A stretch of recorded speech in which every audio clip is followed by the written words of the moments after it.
Hi, everyone. Thank you so much for being here today. You are listening to the Commitment to Growth podcast, and thank you so much for joining me on today's episode of the show.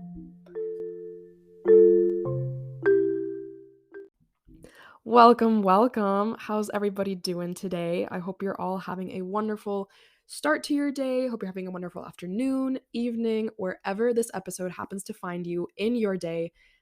I just hope you're well. I just hope this finds you at a place where you are happy. And if we're not there yet, then I hope that this gives you a boost of serotonin and joy, because this is a very, very special conversation. Before we dive into that, though, let's do a little check-in as we have been doing so far. How are you from 1 to 10 today? How are you feeling? What are you grateful for today? What has been your highlight of the day so far? Emphasizing the positivity a little bit, because I think that we're so quick to judge ourselves for what could have gone better or what we could have been doing better, but it's also completely fair and important and equally as valid to focus on the good things of the day and to really emphasize those little wins. So that was today's check-in. I hope that served you a little bit and helps you ground you. Y'all, this episode, this conversation, these guests, mind-boggling. For just brace yourself for the content that I'm about to bring you today. So, if you have been around for long enough, then maybe you were here. Rewind to exactly a year ago, to when the podcast was A Perspective by MJ. We have rebranded since then. We have gone full circle into something a bit more niche, a bit more specific, and very much aligned with the goals of the podcast. But point being, if you were here about a year ago when we were still in that phase of figuring ourselves out, then maybe you listened to my episode with Marissa Hamon, who is a life coach, and she documents her self-love journey online very intimately, very vulnerably, and in just such a beautiful way that really invites you in to reflect on yourself while cultivating self-love and self-compassion. And we had an amazing conversation. Definitely go check it out, because Marissa just spills so much knowledge that I still hold so close in my heart today. And in this episode, I wanted to bring her back with her partner, Kathleen, and talk about self-love in relationships, how we find ourselves in relationships, but also how we maintain integrity and individuality within our relationship. Because I think that we throw around the narrative so much of, oh, you're my better half, oh, you're, the yin to my yang, the peanut butter to my jelly, all that stuff. And that doesn't mean that, two people can't complement each other. That's the beautiful thing about relationships. But when we start seeing somebody that we choose to pursue something intimate and committed with, I think that often we fall into the trap of seeing them as the person that completes us, when in reality, we are already whole before we enter a relationship. And I think shifting into that mindset is so important to not develop unhealthy attachment or dependency. And I really wanted to dive into that topic in this conversation. So I asked Marissa and Kathleen to come on. They blissfully and thankfully said yes. And I like I wish you could have seen me during this conversation on Zoom, because my mouth was open the whole time. I was just trying so hard to absorb everything. And I had to go back when I was re-listening to this to edit it and just do the final touches. I was like, wow, I am so thankful that I had these two beautiful humans on the podcast, and for the amount of knowledge and beautiful insight that they dropped on here. So I'm super excited for you to listen. To give you a bit of an intro as to who they are, as I've mentioned, Marissa is a life coach, previously also involved in the health and fitness industry. Kathleen is a personal trainer herself as well, also documenting her fitness journey, her self-love journey, and her journey with Marissa online.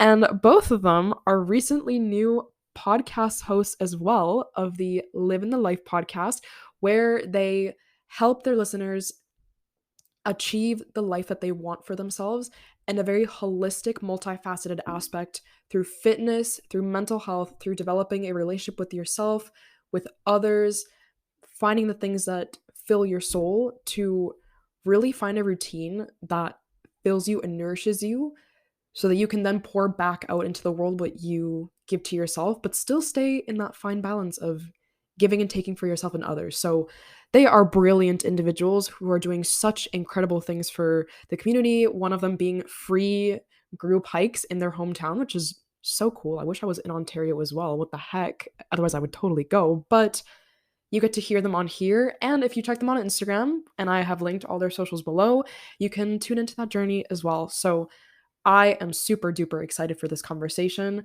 Please have a pen and pencil. You're not going to want to, or a pen and pencil, paper and a pen or a pencil, or whatever you use to write. You know, it's a free country, it's a free world.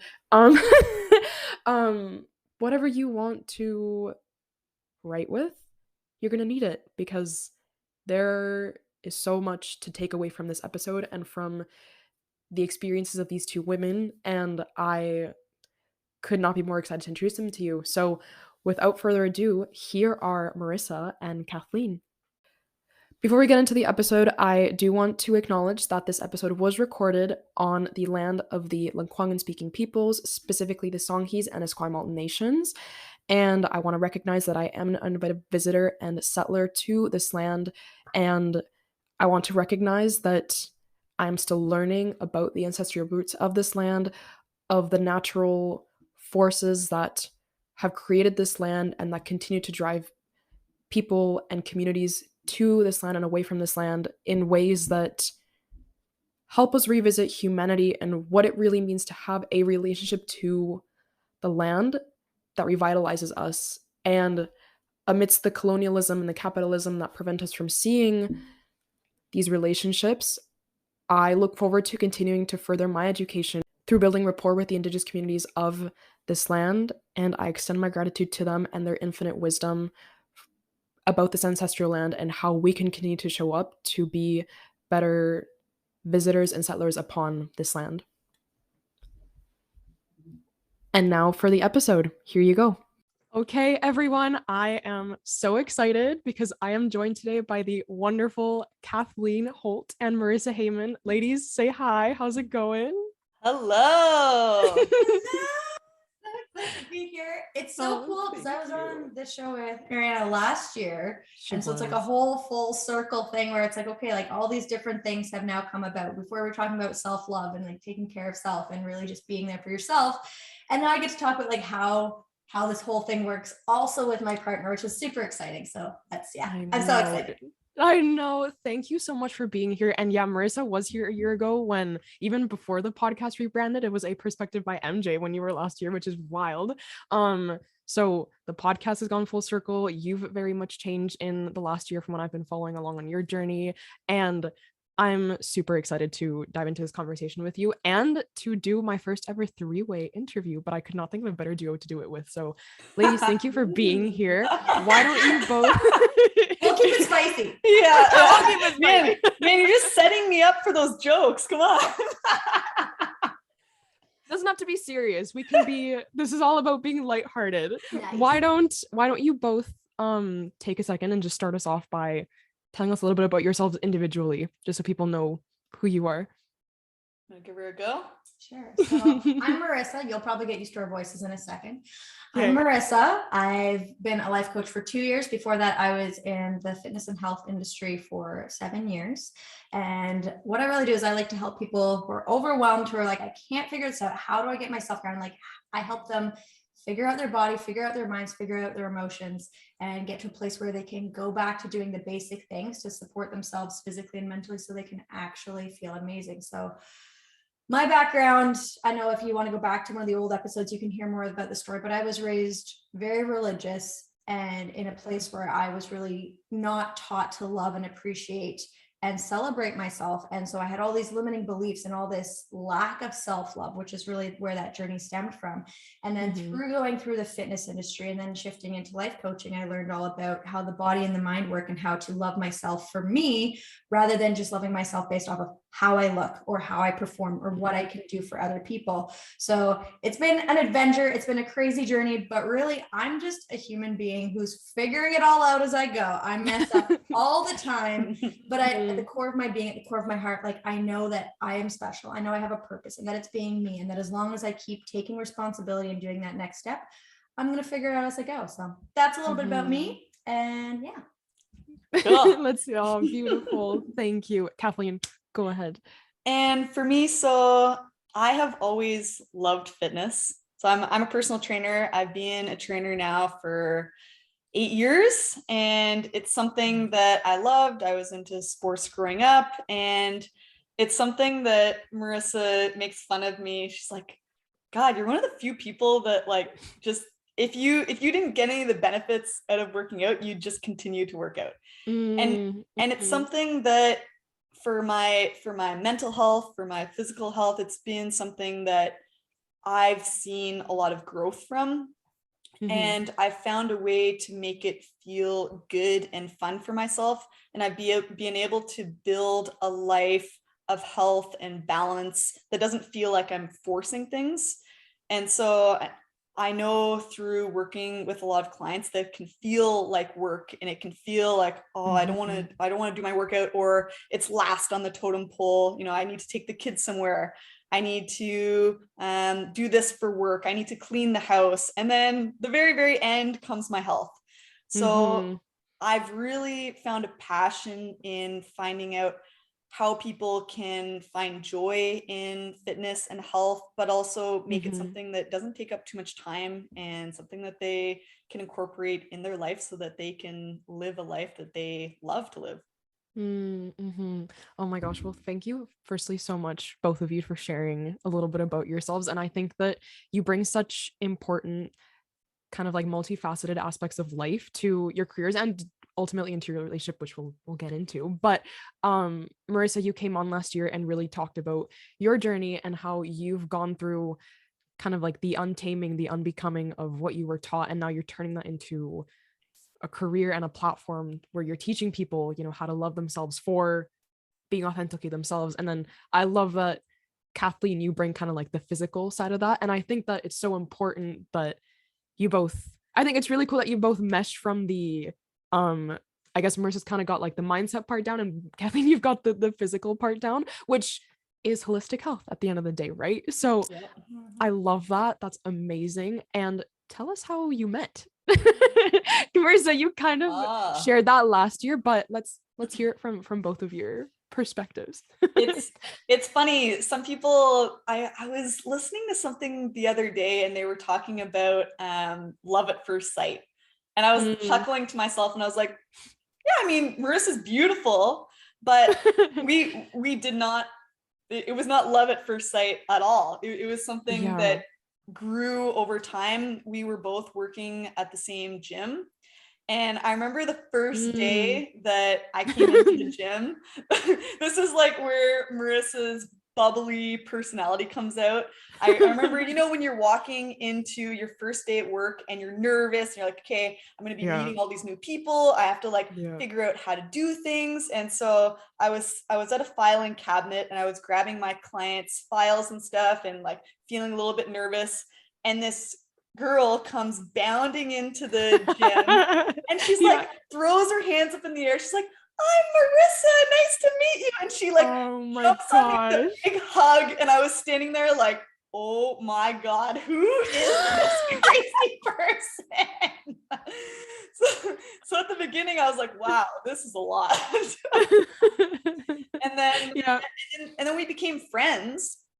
And I think that that's where it's a really beautiful relationship because we were friends first.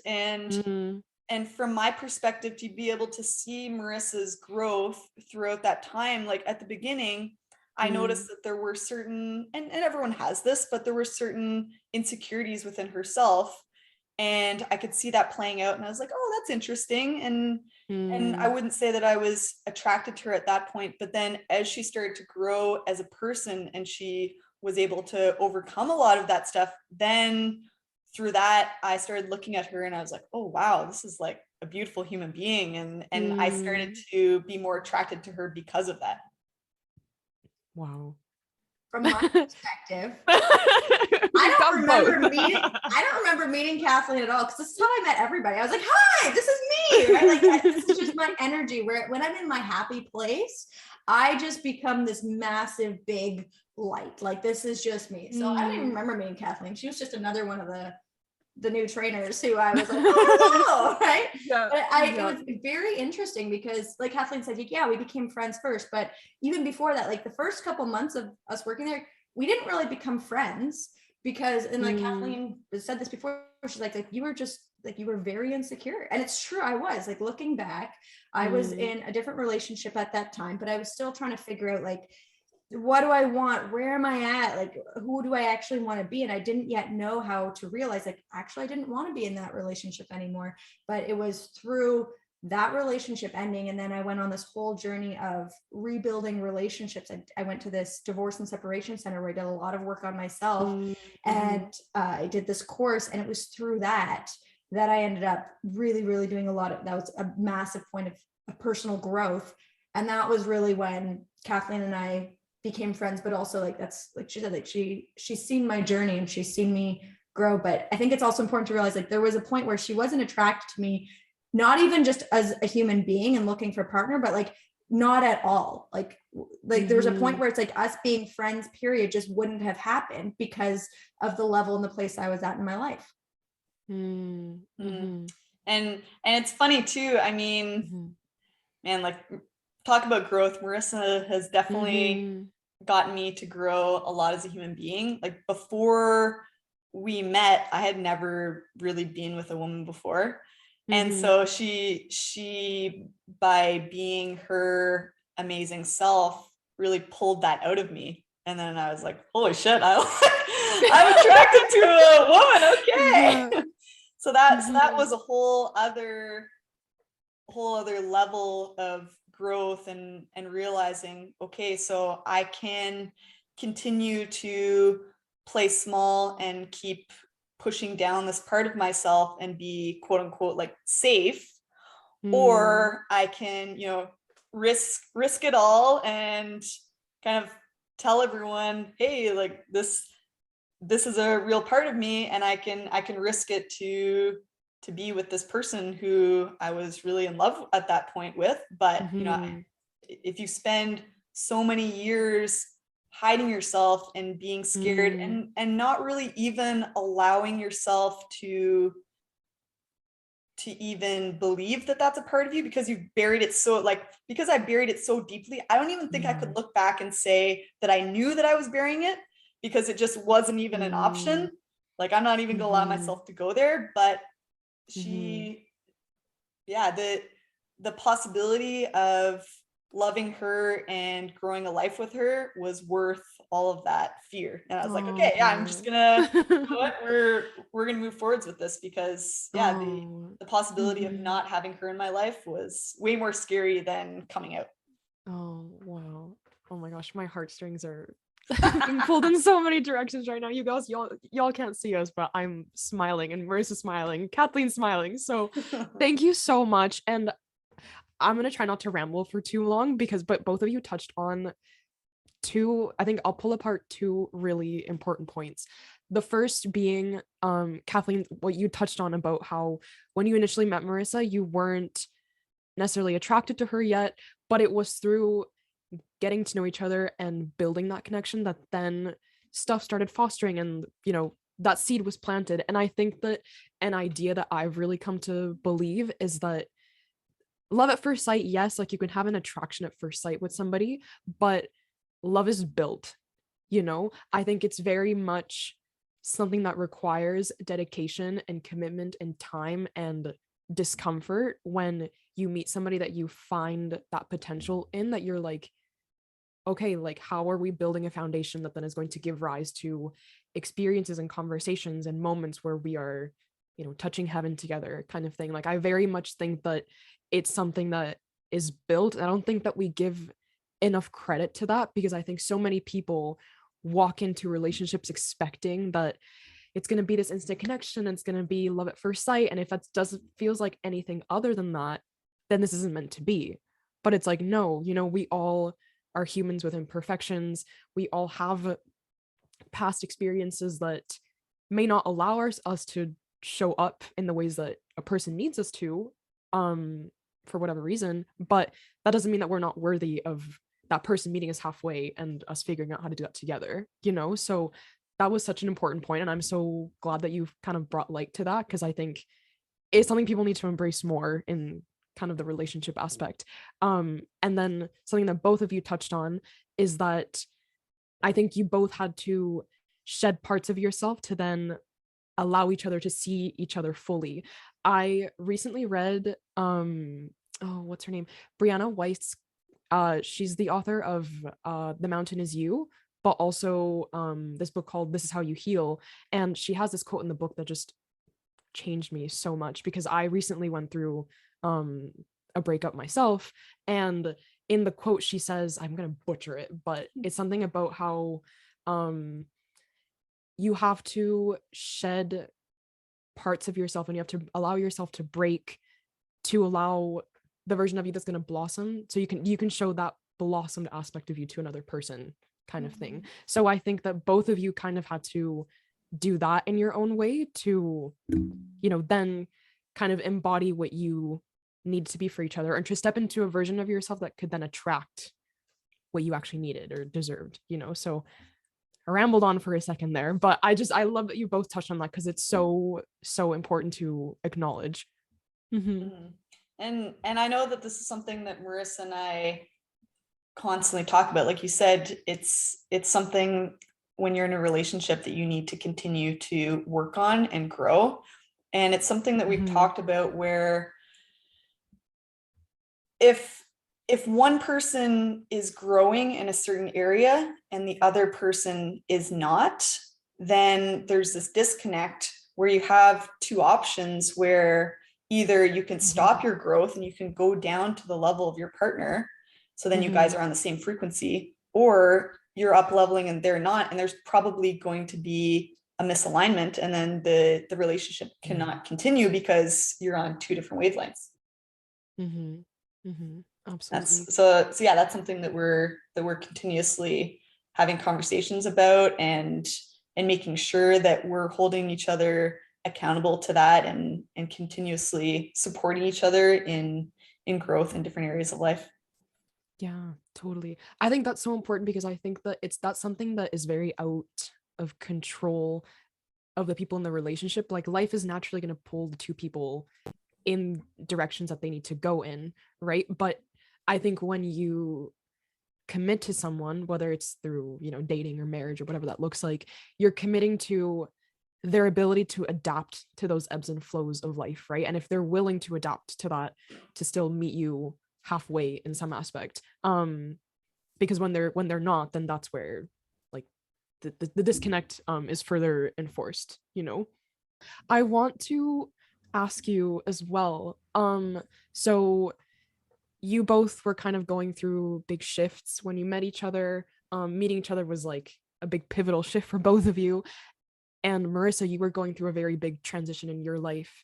And when you got together, when you kind of realized that you had feelings for each other, I feel that I hear from a lot of people, I'm not ready to be in a relationship because I haven't either worked on these aspects of myself enough, or I don't feel like I'm ready. But I think that you're never going to feel ready to get into your idea of a perfect relationship, or what you envision a relationship to be. So what has that been like for both of you independently, kind of recognizing that you're at a place where you can be better, but still also recognizing that you're worthy to be in a relationship? Like, what has that journey been like? Well, it's really interesting because, last time here, this is just for everyone who's listened. Last time when I was on Ariana's show, and I still remember this, like, this is, I've been on tons of podcasts, but this is one moment that still stuck with me. And you asked me, you're like, when was the moment that you realized that you didn't love like yourself, like, or that, like, when you fully realized and kind of woke up to that self-love journey? And I remember I shared the moment where I first fully felt that I loved myself and the experience I had, but the moment when I actually came fully aware of that I didn't love myself. And I was still healing this last year. So I didn't share it on the show because I was still going through it. But it was when I cheated on my boyfriend. And I still, and that's why my previous relationship ended.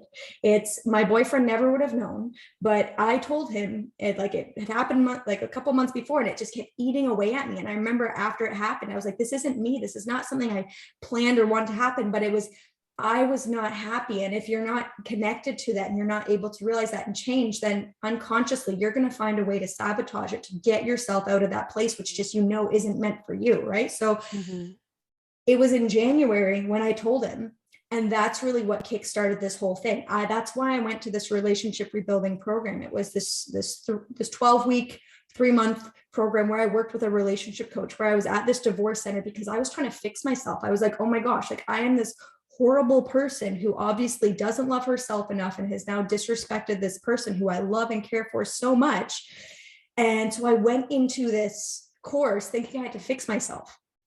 And that was in January. And then so through this, I moved out with my partner to give him space, and I was living at different places, but I was figuring out. So that's when also Kathleen and I started to hang out more. So she was one of the first people who I was like, hey, like, this is where I'm actually at. This is why I'm actually not living with my partner anymore. It's not just that we're taking a break and we're seeing what we want. I'm like, it's that, like, I really hurt him. I was unfaithful.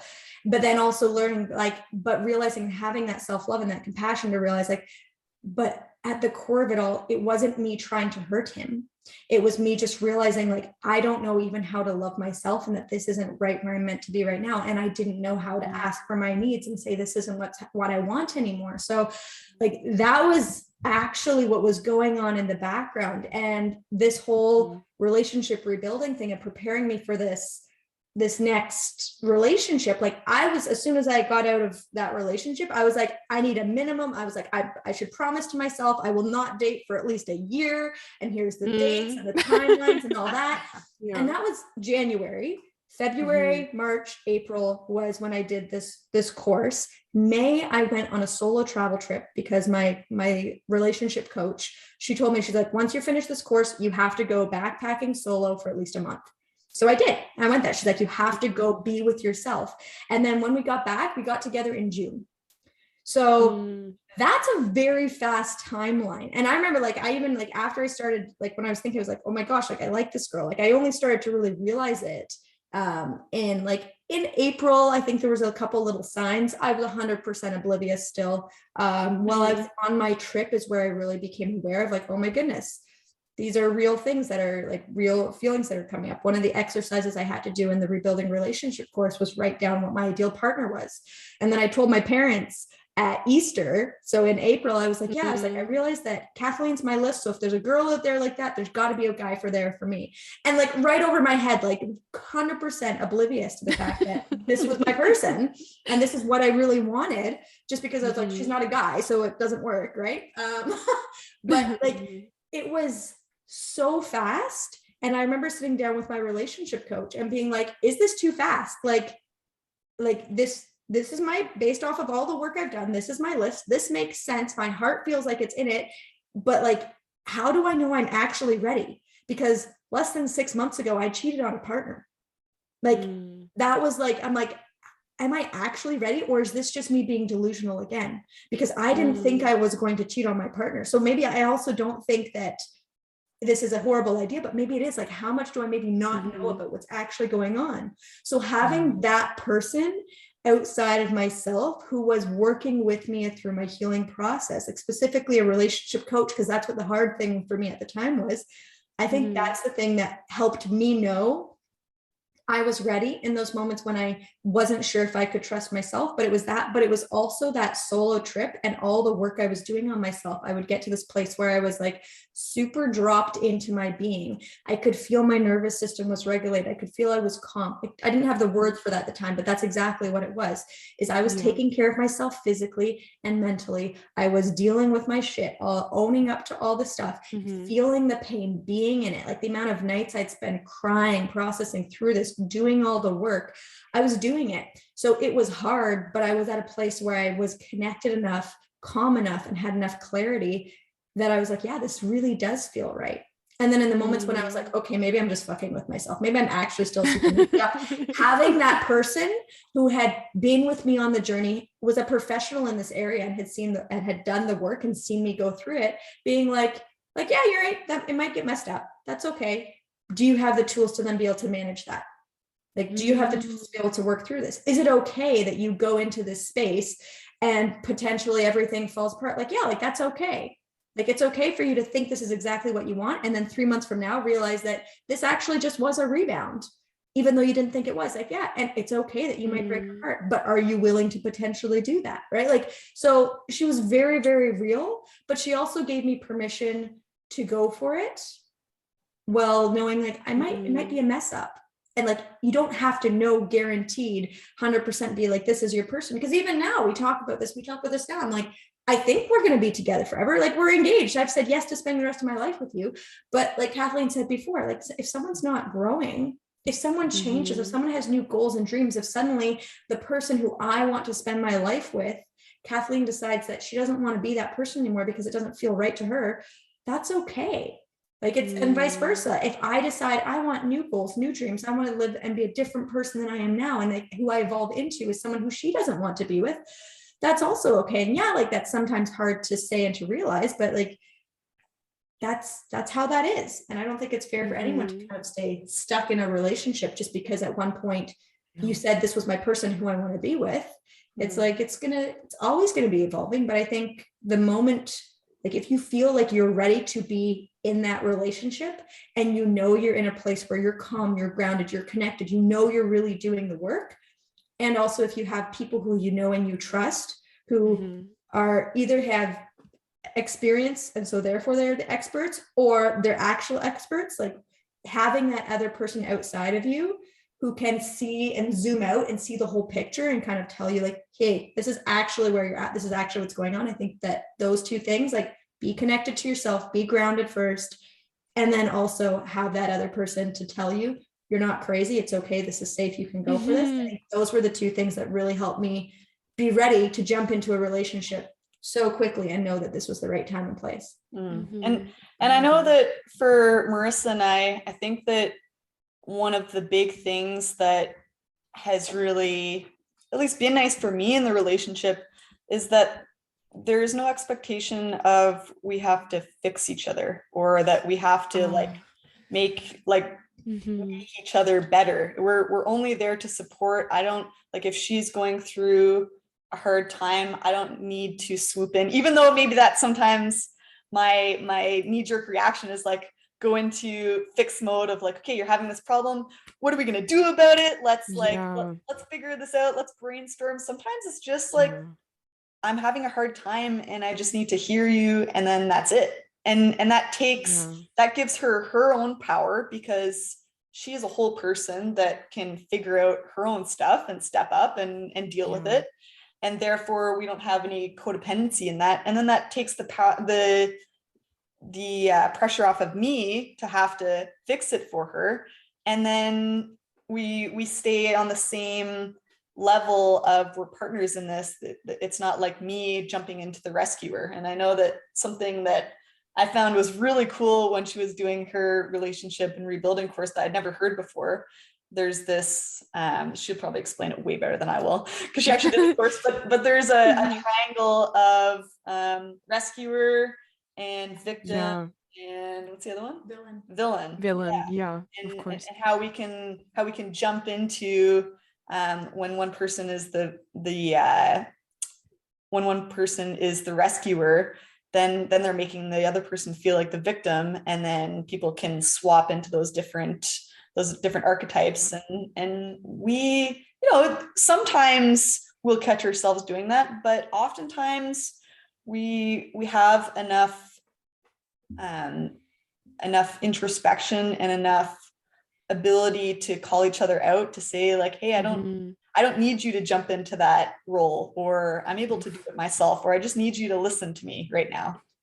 And I think that it's so important that you like that we just highlight, this is us now. We're almost 5 years into a relationship together, and like we're both, I would say, pretty dedicated to our own personal development and growth physically, mentally, emotionally, spiritually, financially, all in all the areas.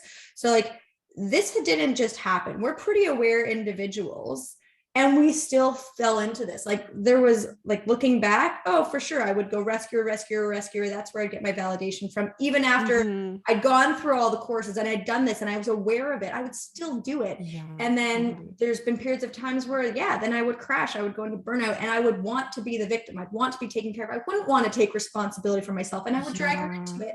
And we've had to communicate and learn over the years that doesn't work. It keeps me stuck longer. And generally, like I sometimes still deal with it, and I'm really learning to take care of myself more, so I don't have to deal with it as much. But like depression, anxiety, binge eating, right? All those things have really been a huge part of my story and my history, and they still come up sometimes. But when I get to a place where I'm low and I start to then drag Kathleen into it, she tries to fix it. Like she says, she's now learned to let me support myself through the process and say, hey, how can I support you versus, hey, how can I fix you? Because that's such a different thing, right? She wants to be the fixer, especially also in our relationship.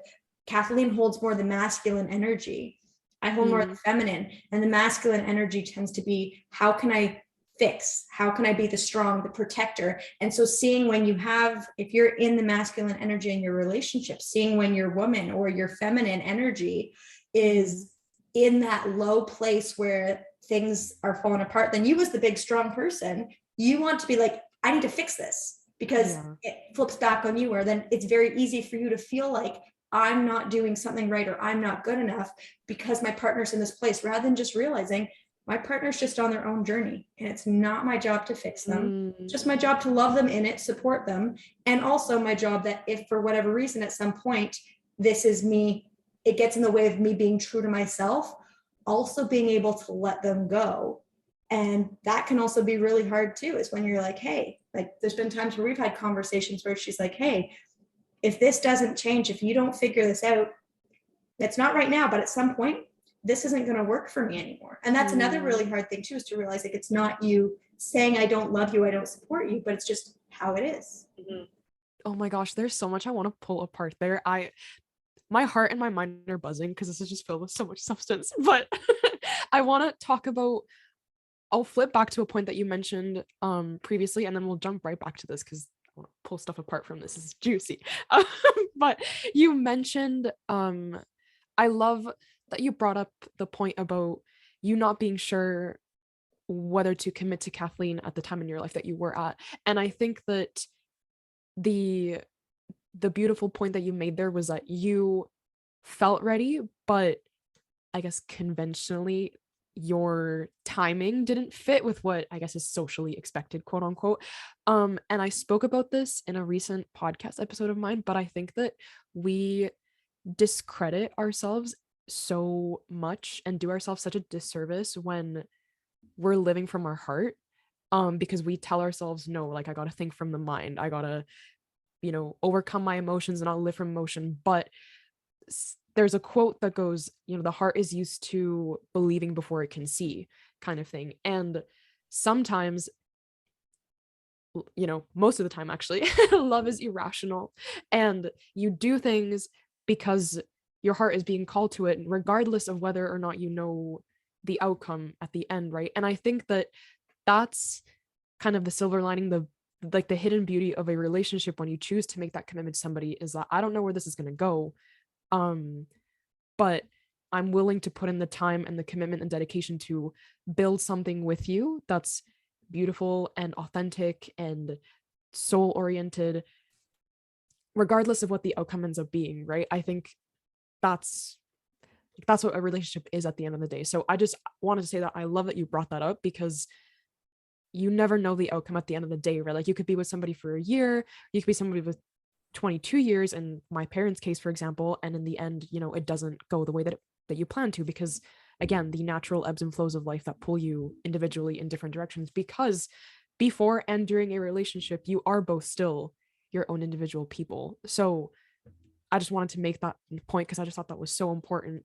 But jumping back to what you were talking about there, just about taking on kind of like that triangle of different archetypes, I'm 100% the superhero archetype, always have been. Yeah, Marissa's raising her hand, you can't see her, but yeah, it's a very conditioned thing. And Marissa, when you mentioned that it's what you get your worth from, 100%, I relate to that on so many levels. But you made such an interesting point of how you both sometimes have to call yourselves out or each other out, um and also let each other just let the other person be. And I think that's so hard because we're like, oh, this person's gonna think I don't love them, or that I'm not here for them, I'm not giving them what they need. But sometimes that is what you have to do to, when you really love a person, right? Like if you love something, let it go, kind of thing. So what has navigating that been like, and how do you, I guess, when do you know if you're overstepping the line of being too much of a superhero? And like where have you both found kind of like the balance in that? I think that it goes back to really good open communication in a relationship. Like maybe one person needs more support, but they need to also express to you what they need and how they need it. Maybe like I know that there is a book called The Five Love Languages, and maybe you're always telling that person, hey, I love you, you're amazing, you mean so much to me, but you're not spending enough time with them according to what they need.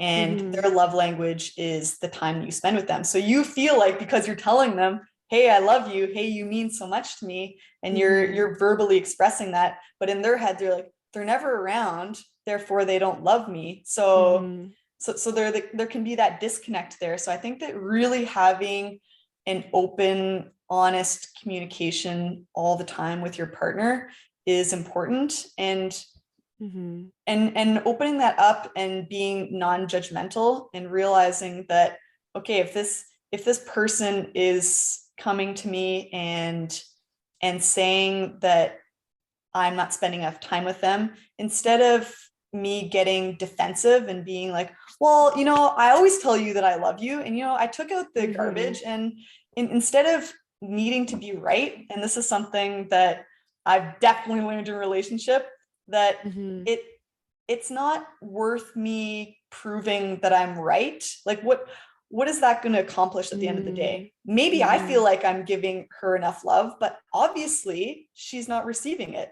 So instead of me putting my foot down and digging my heels into the ground and being like, well, you're wrong because I do this, this, and this to show I love you, taking a deep breath and being like, okay, yeah, I can put my ego aside. I can put aside the fact that I need to prove that I'm right, and just be silent and let her be heard and take that in and be like, okay, yeah, there obviously is some area that I can improve on, and realizing that it's a two-way street, and that I can only deal with my own input in the relationship. And if I'm able to take hold of that, then that gives me the power to at least change what I'm responsible for. And I think that gives a lot of ability within myself in the relationship to give what she needs. Hey friends, I just want to take a moment to tell you about our sponsor for this episode, BetterHelp. If you are feeling stressed, overwhelmed, burnt out, and or low energy right now, and you're not sure of the steps that you need to take to help you feel like yourself again, then I want to help you come back home to yourself with this important resource. Since starting therapy, I've really seen how my relationship with myself and others have changed, and how I am able to show up in all aspects of my life. But I've also realized that so many people do not have access to this essential mental health service. Therapy can have profound impacts on your well being, and you deserve the access to the tools that will help you become your best self and heal. So, to help you do so, I have chosen to partner with BetterHelp, an online platform that offers licensed therapists who are trained to listen and help you. You can talk to your therapist in a private online environment at your convenience, and there is a broad range of expertise in BetterHelp's 20,000 plus therapist network that gives you access to help that may not be available in your area. You just fill out a questionnaire to help you assess your specific needs, and then you get matched with a therapist in under 48 hours. Then you schedule secure video and phone sessions, and you can exchange unlimited messages. Everything you share on here is completely confidential. You can request a new therapist at no additional charge anytime. And by joining BetterHelp, you are joining the 2 million plus people who have taken charge of their mental health with an experienced BetterHelp therapist. So I have teamed up with BetterHelp to bring the Commitment to Growth podcast listeners 10% off your first month of therapy. To find a therapist and book your first session, go to betterhelp.com/Mariana10. That's betterhelp.com/MARIANA10. Thanks again to BetterHelp for sponsoring this podcast episode, and please reach out for help if you need it. Reaching out for help is not self-pity, and it's not being weak. It is taking your mental health and your well-being into your own hands so you can better show up as the healed version of yourself that you need to be to get the most of your everyday life. Yeah, it's true. And I think that something else that's really important to highlight, because we talk about communication and we talk about what we say to the other person, right? But I think that there's a lot less conversation about learning to hear what they're saying, which I think is so important, because when I'm activated, or if I'm triggered, I won't be in a place where I can say, hey, I don't feel loved.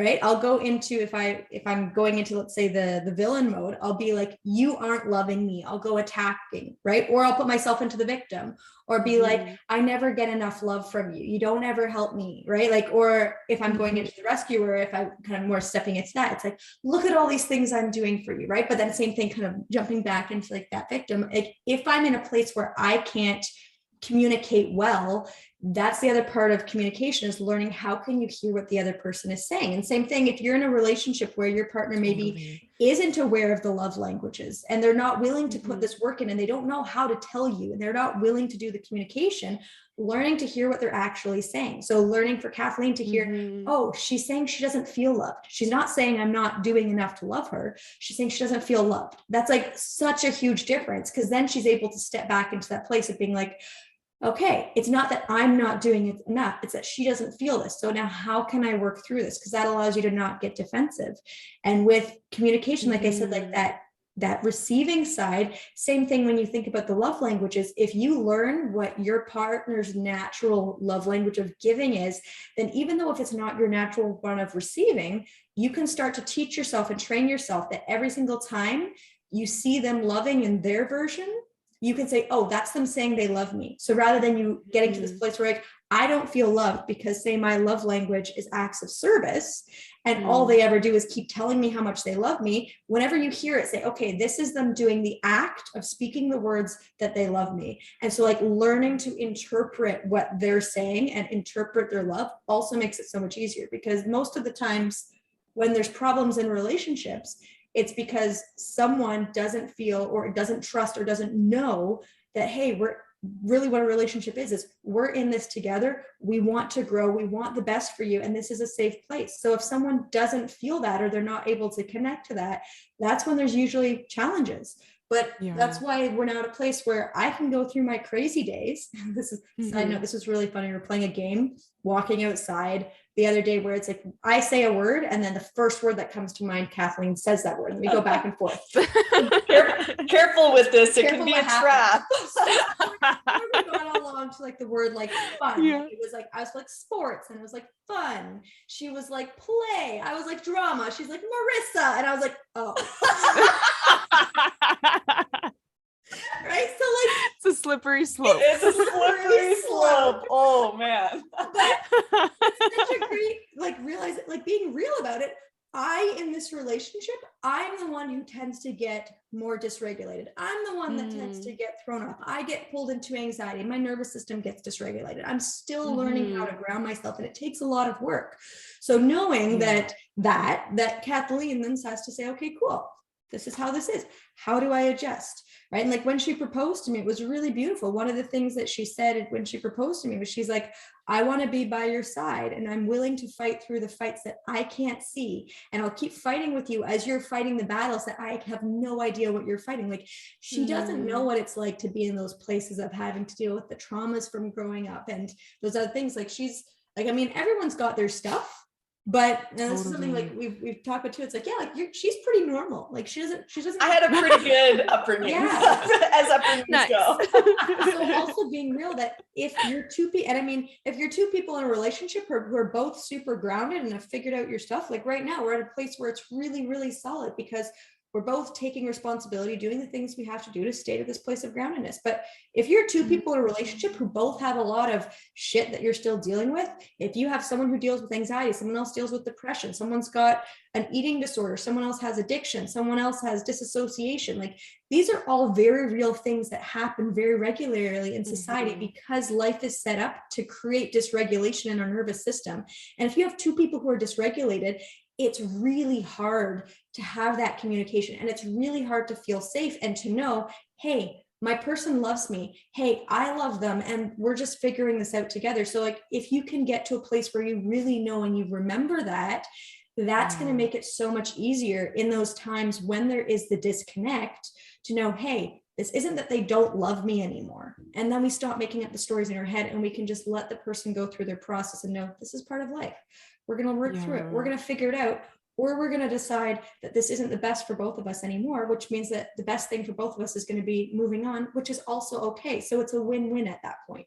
Yeah. And Marissa said, like, taking responsibility for yourself, I think is the most important. I can remember a time, I don't remember this. It must be a year or two ago. A year or two ago. Wow. And I remember sitting there, and I think I was watching TV and like eating snacks or something, just not being my best self. And I was looking back and I was like, oh wow, I haven't really been like taking care of my health as good as I know that I can or I want to for myself. Maybe not showing up in my business as good and just not being my best self. And I kind of felt myself getting mad because I was like, I love this person so much. I love Marissa so much and I want the best for her. And how dare I not show up as my best self and take care of myself? She doesn't deserve that. She doesn't deserve like a half-assed partner. She deserves someone who's going to show up and you know, eat good foods and take themselves on walks and up level and go to the gym and all of that stuff. And so that was kind of a kick in the ass to myself to be like, okay, wow, I should be taking care of myself for myself, of course, but also that's the best way I can love her is to take care of myself and be able to show up the best for me. Totally. I think that I love that the kind of overarching point that you both made there is that one of, I guess, like the biggest art to master, in my opinion, in a relationship is multifaceted. It's the art of being able to hear, but also being able to see. Kathleen, you kind of touched on kind of overcoming that ego complex of, well, I perceive that I am giving you love and like what I think you need, but at the end of the day, we're all living separate realities based on how our experiences shaped us. And I think that is where it's so important to have open discussions with your partner about past relationships, what kinds of things you went through in childhood, because that shapes your perception of love and how you try and want to receive love so much later in life that, again, like even if the other person is like, well, I've been getting you flowers and buying you coffee and making you breakfast, it's like, yeah, I see it, but that doesn't mean that that's the way that I need to receive it from you. So I love that you brought that in because it's such an important thing to realize that, like, just because you perceive that you're giving that person love and, you know, you're acting wholeheartedly from that, you know, it might not be the way that they need you to show up. And that's where the fine balance comes, right? And I also love that you brought the point of kind of taking care of each other first. And I want to ask you, like, how do you each take care of each other individually? And then how do you kind of meet once you've done your separate work to kind of bring that and share that with each other? Sure. So I'm pretty high maintenance. Come on. So like I said, like I know this about myself. She's got a lot of routines. So but here's the thing is like the reality is I still have lots of trauma I'm working through. The reality is my nervous system pretty easily gets dysregulated. I go into anxiety. I go into depression. If I don't take care of myself, old addictive patterns will come up. I like to just completely disconnect. I'll go crazy, crazy, crazy overwork. And then I'll go crazy, crazy, crazy exhaustion, shut down, don't want to deal with life. So my routines and what I have to do for myself, like I said, I'm very high maintenance, but when I show up and I take care of myself, I'm super high functioning and super high performing. So it's one of those things, like we say it all, that we know about this, like Kathleen said, like people, they tend to put their health last. And I've seen it time and time again that when I neglect those basic things, if I don't move my body enough, and my body needs a lot of movement, I need to be moving like 30 to 60 minutes minimum a day of like exercise, running, working out, yoga, something, right? And to be honest, most human beings need this. We've just really let the norm become, oh, if you go for a 10-minute walk, then that counts. Like it's not enough. Like that's just the reality. It is not enough to keep you grounded, to just have a quick walk here and there. You need to get moving. Same thing with sleep. You cannot skimp on this. Like my sleep has to be solid. I have like usually a solid 7.5 hours a night. Plus I take a nap almost every day. It's like my brain needs like, and sometimes I don't even sleep. I just lay down for half an hour, close, and my brain runs, my body shakes, but it's like, that's what I need right now to help me regulate. So like doing those things. Same thing with the food I eat. I used to eat really, really strictly from a place of, if my body doesn't look this way, I won't be loved. This is the quote unquote right way to be. This is the helpful thing. Now I've just learned, if I don't eat that, what some people would call a strict way, for me, it's just freeing, because it allows me to actually feel connected to myself and allows me to show up in my relationship. So it doesn't feel like I'm restricting my food, because I'm choosing to have structure around what I put into my body. So that way my mind is clear and my emotions can flow freely. I can process whatever I need to, but I can also fully show up in this relationship into life. So like those basics of figuring out how to make sure you take care of your body through movement, through sleep, through nutrition, and then figuring out like, what do you need for your mind to keep it on track, right? Like I need less TV, I need less screen time, I need to be outside more, I need to be reading, listening to podcasts, journaling, doing the things that helps my brain stay online, because it's so easy for my brain to run off in circles and for me to just think myself into a spiral and disconnect from life. That's just how I am. I'm super high maintenance. Like if most people looked at my life, they're like, holy shit, like your self-care is a full-time job. Yes. But it is, that's it always should be. And I'm sorry to cut you off, but like you say high maintenance, I hear self-love at its finest. Like I think that we don't realize, I think we say like, oh, every Friday I'm gonna take a bubble bath and have a drink of wine, or have a glass of wine, sorry. But it's like, no, it is a full-time job, and it is like real self-love is the discipline that we put into those routines and those practices that we practice every single day, because we know that without them we're not functioning the way that we want to and need to be. So like I just wanted to make that point, so you don't like discredit yourself, because I, like you say high maintenance, I hear like self-love at its finest. So I just wanted to make that point. and there's it's funny because people will look at our lifestyle, because we do have quite a healthy lifestyle, and like Marissa said, there are things that we show up and do every day for ourselves, and some people will look in on that and be like, oh my god, that's a lot, or that would be overwhelming, or that can be restricting. And at the end of the day, it's not restricting, because it allows you to do the things that you love to do. At the end of the day, when I show up and do those basic things, as Marissa said, and we're all humans, we all have those basic things of needing to eat good food, needing to get enough sleep, needing to move our body, needing to surround ourselves with loving people, needing to do meaningful work. Like there's specific things that is across the board, things that people need to do to live a healthy, fulfilling, loving life. And when you do those things, when you take care of your body, it opens up the possibility that then, if I'm strong enough and healthy enough, I can go out, and if my friend asks me, hey, do you want to go on a hike, Kathleen? It's going to be like decently challenging. I don't need to be like, oh, I don't know, because my energy is so low and my knees are achy and I don't know if I can show up to that. I can just be like, wow, I really want to spend time with you and do this fun thing.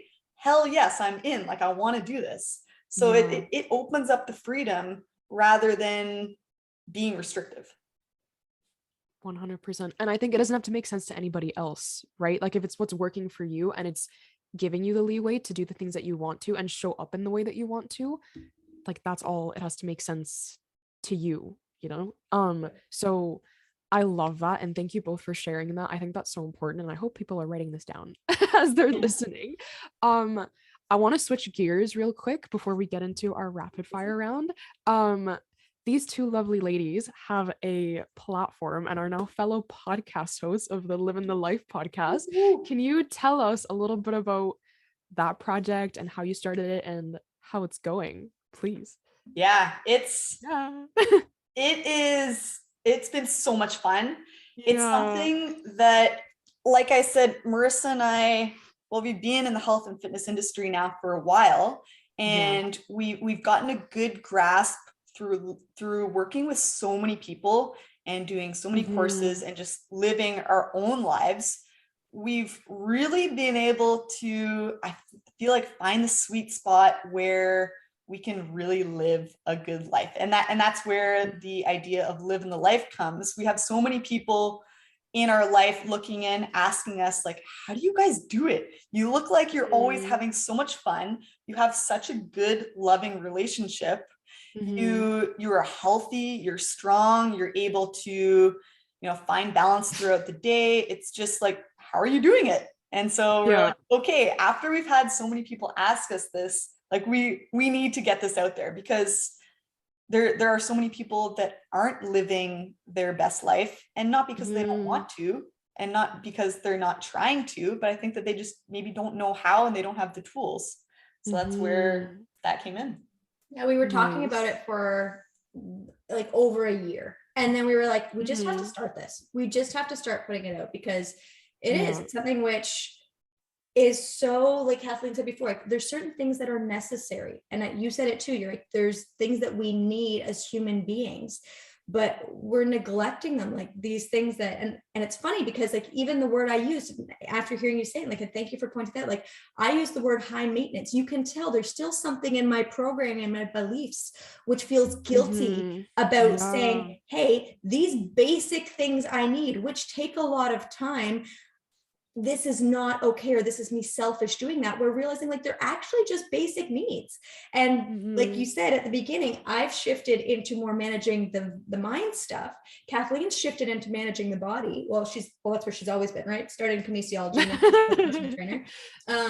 But like it's those two things, and realizing this human experience, this thing that you're in, it doesn't matter what your goals are. It doesn't matter if you want to have a family. It doesn't matter if you want to grow this career, if you want to build this community. It doesn't matter what your life goal is. You are a human being who has a human body and a human mind. And until you learn and start to take care of those things and build the habits around that, you're always going to be limiting yourself, or you're going to struggle with that. So it's like, how can we build a community which celebrates all of it? Like, and our pillars are health, fun, love, and abundance. It's like, how can you have fun while you also have amazing love and relationships for yourself and for others and for your partner? But also, can you make a bunch of money and have abundance of your time and money? Like, how can you also then make sure that you're healthy through this? Because so often we see where someone, they have to sacrifice something. They think, oh, if I'm super healthy though, then I can't have any fun. That's not the truth. No. Yes, it's going to take some discipline. It's going to take some figuring out and learning to build this lifestyle and doing some habits. It's not going to be easy, but it's not the truth that you can't have it all. It just means it's going to take some time, and we're still figuring it out. But we're like, how can we figure this out with other people? Because when you're doing it alone, it gets lonely, it gets hard. And then you're like, I'm just that one who's off by myself being high maintenance, rather than realizing like, no, this is actually normal. This is normal and healthy, and it should be the norm. So then building that community, it's like, how can we help people really get what we have? Because I think everyone deserves to have health, fun, love, and abundance the way they want it to in their life. Totally. And I think recognizing that as someone's partner is super important, right? Like I might perceive my partner, like Kathleen could say, oh my gosh, like Marissa's doing all this stuff, it takes so much time. But in a way, that's also you indirectly showing her. I just want to pause myself real quick. I'm not saying that's what Kathleen says at all. I'm just making an example here. hey, all good. But like in some way, Marissa doing those things for herself is also her indirectly showing you that she loves you too, because it's her saying, yes, I'm taking care of me so I can then show up for you, you know? So I love that. Thank Yeah. you so much for sharing that. You know what's so cool about that too is you asked before, you're like, what are the things that you do to support yourself, but then also each other? Like a lot of the things we support ourselves are, like I said, like those basic routines, those basic habits, but how we support each other is we ask each other, because who's going to know more about how I can support you than if I ask you, right? Like I'm not going to assume. So like basically every day Kathleen will ask me like, what can I do to support you today? And 90% of the time it's like, nothing, I just got to do these things for myself. Cool. And then I was like, hey, how can I support you today? And she's like, just take care of you, because whenever you're grounded, everything else flows from there. So it's just that. Totally. And then sometimes sex, that's also a really, really good thing. That's a cherry on top too. Yeah. Full transparency. I love that. Thank you for adding that. And well, yeah, final little side note on that. We didn't really touch on it at all, but that's another thing which I believe is absolutely fundamental and necessary to have a good relationship, because if you're not having that physical component of it and you're not connected there, it's really hard to connect on all the other levels. So it's like, if you want to have an amazing relationship, we won't, like, that's a whole other topic. We won't do that, but like, you got to figure it out. Put the work and the time and effort into that. The same way you learn 100%. To communicate, and you can get a coach on that, figure out the sex stuff too.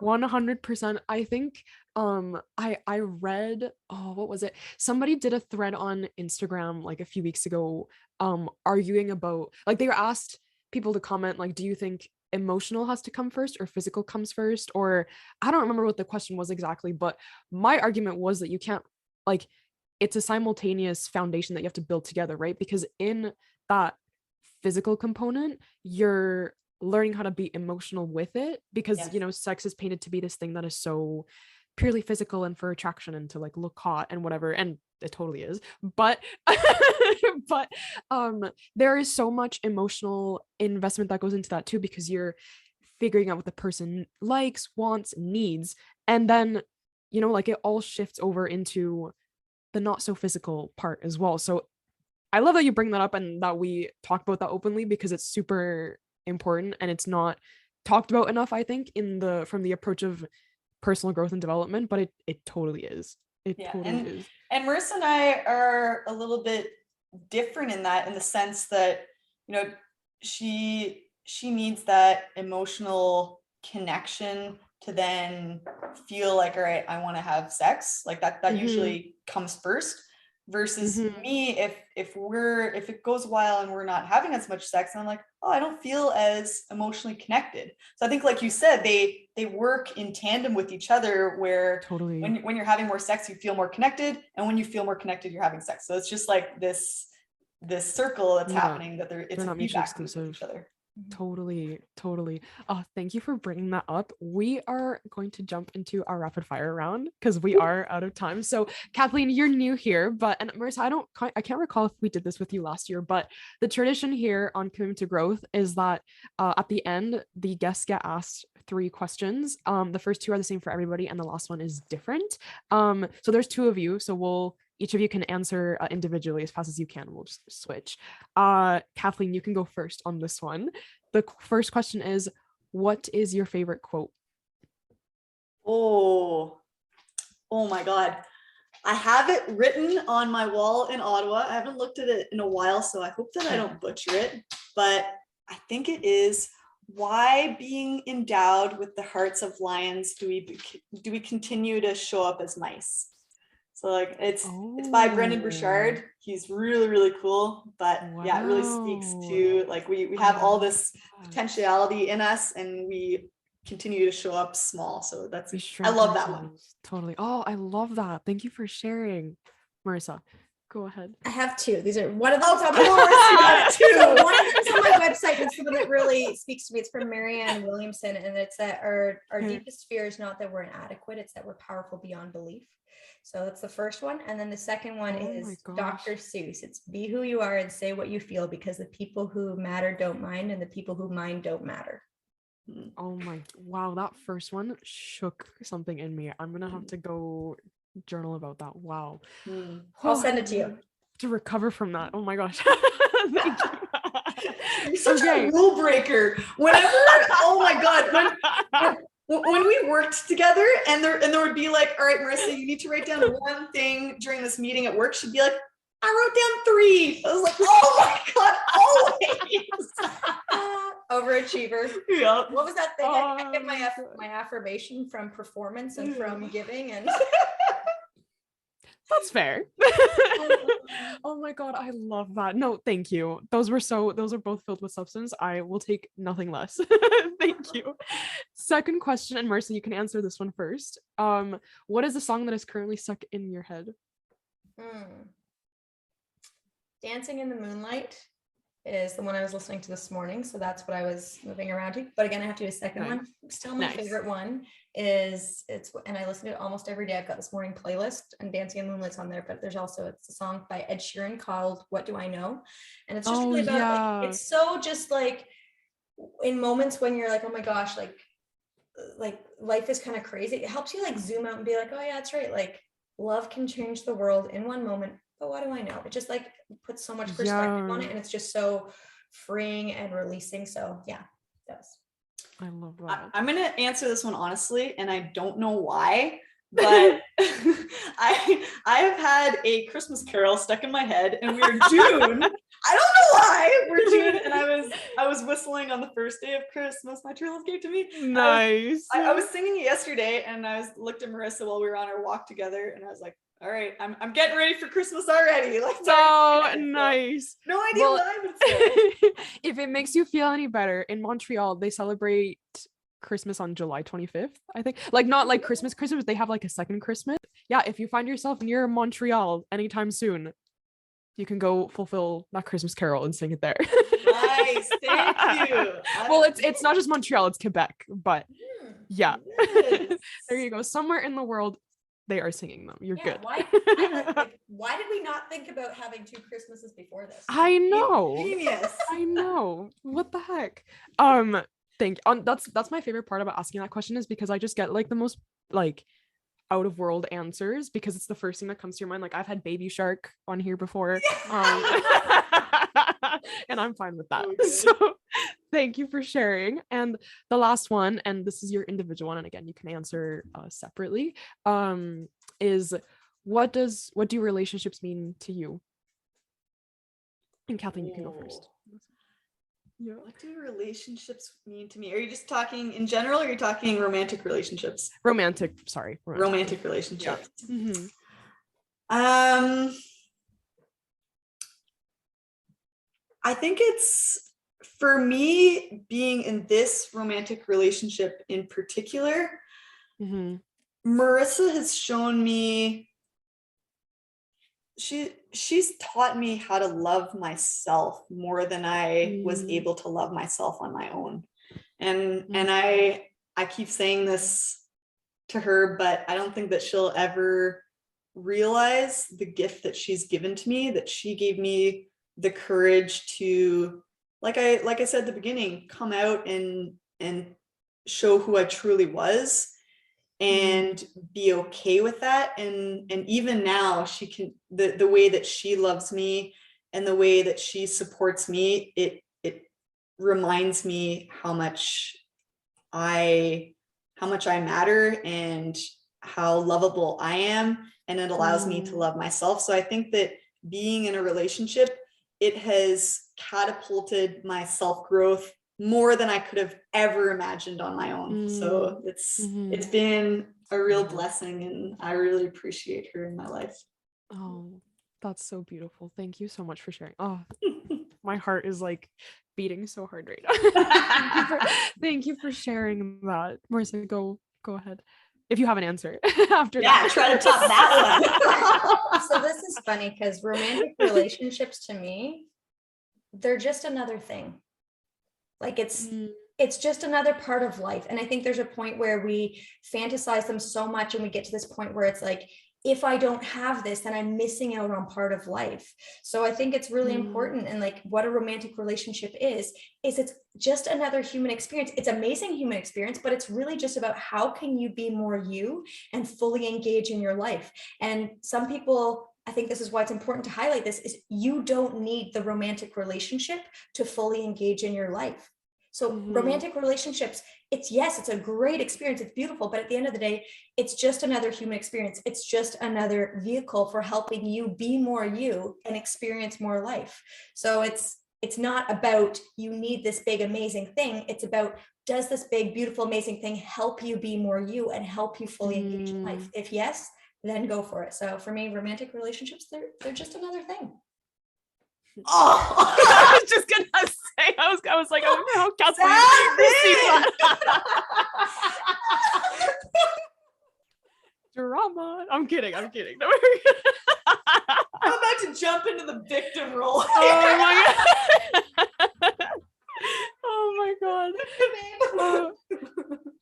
Go show each other your love languages after this.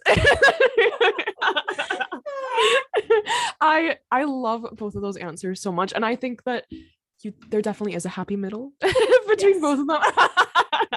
But I just want to thank you both so much for coming on here and having the courage to tell us your experiences and just like bring such a multifaceted and important view of relationships to the table. This was beyond what I could have expected. So thank you so much. And where can people find you after this? You can find me on Instagram at Kathleen.Holt_. And you can find me on Instagram, Marissa.Hamon. And then you can come join our Facebook group, the Live in the Life Facebook group. So if you find either of us on Instagram, you can find all of our links to our websites, to the Facebook group, to the podcast. You can find everything there. So quick, easiest way, just go to Instagram, because that's all the stuff will all be there. Yeah. And we're constantly dropping free content into that Facebook group, trying to help people. Yeah, so supporting them in living the life. And so come join us, come be a part of that community. We'd love to have you. Come live the life, basically. Yeah. Yeah. Ladies, thank you so much again. And yes, all your information will be linked in the show notes for everybody listening. But you are both so incredible. I cannot wait to keep following along with your journey and to be living the life right alongside you. And we will touch base soon, hopefully. Amazing. It was so good to meet you, Maria. Thank you so much. Bye. Have a lovely rest of your day. Thank you.